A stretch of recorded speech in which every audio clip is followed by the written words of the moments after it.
Mga kaagimat, i-share ko sa inyo ang orasyon pagbaklas sa lahat ng uri ng kasalanan. Ito ang orasyon na ginagamit ng mga antingeros para magbaklas ang lahat ng uri ng kasalanan. Ito ay original simula pa ng mga sinaunang mga antingero. Ito ang isa sa mga sekreto nila.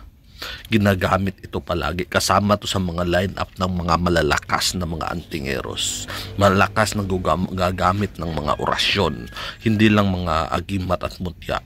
Pero kung gusto mong maging mas malakas, yung prayer mo dapat malakas ang connection nyo sa Diyos Ama.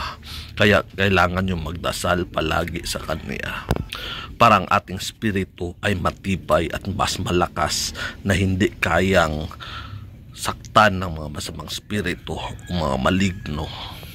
Kung gusto mo mag-level up, mga kaagimat, tataas yung antas mo sa larangan ng spiritual, ay kailangan mo ang orasyon na ito. Ituro ko ang orasyon na ito, mga kaagimat, at ano ang mga meaning isa-isa nito para malaman mo at makuha at maintindihan. Ito ang orasyon, mga kaagimat. Anima Christi Sanctificami. Meaning nito, mga kaagimat, kaluluwa ni Kristo, gawin mo akong banal.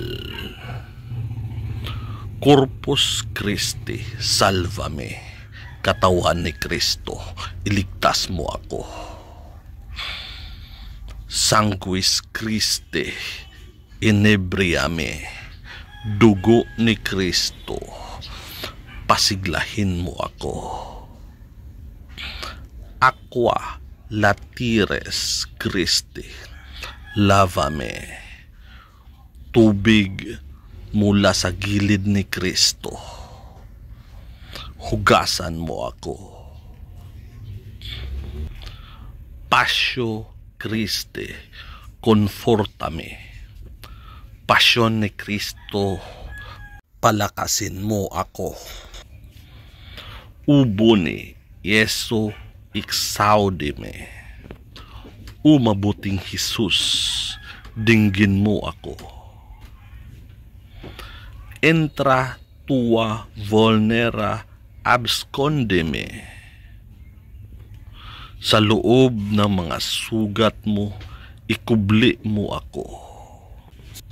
Ni permitas me separare ate, huwag mo hayaang mawala ako sa piling mo. Ab hoste maligno defendeme, ipagtanggol mo ako sa mga maligno o mga masasama, mga kalaban. Pagtanggol nyo ako. En hora mortis mea vocame, sa oras ng aking kamatayan, tawagin mo ako. Et iubimi venere adde, at anyayahan mo akong pumunta sa iyo. Ut cum sanctis tuis laudimte, upang papurihan kitang kasama ang mga santo mo. En secula seculurum. Amen. Basahin ko lahat, mga kaagimat. Basahin natin lahat sa Latin, mga kaagimat. Anima Christi sanctificame, Corpus Christi salvame, Sanguis Christi inebriame, Aqua latiris Christi lavame, Pasio Christi confortame, ubone Jesu exaudime, intra tua vulnera abscondime, ni permitas mi separarete, ab husti maligno defendeme, en hora mortis mea vocame, et iubi me venere adde, ut cum sanctis tuis laudimte, in secula seculurum. Amen. So ito yun, mga kaagimat. Kaluluwa ni Kristo, gawin mo akong banal. Katawan ni Kristo, iligtas nyo ako.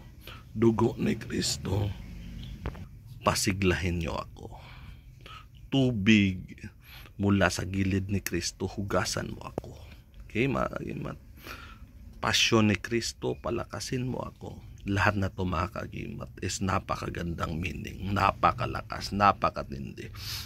Kung gawin nyo to mga kaagimat, dasalin nyo to palagi mga kaagimat, isisamat nyo sa line-up ninyo para mahugasan ang lahat ng kasalanan at protektado ka upang iligtas ka sa panahon ng pangangailangan, lalo na mga kaagimat kung manggagamot ka kahit sa bakbakan.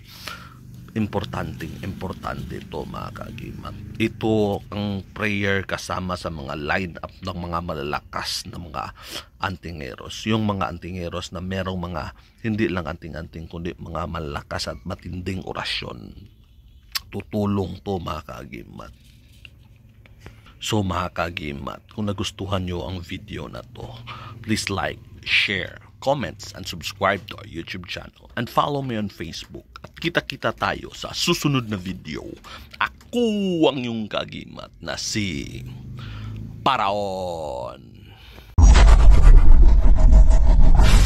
Marami pong salamat sa inyong panunood.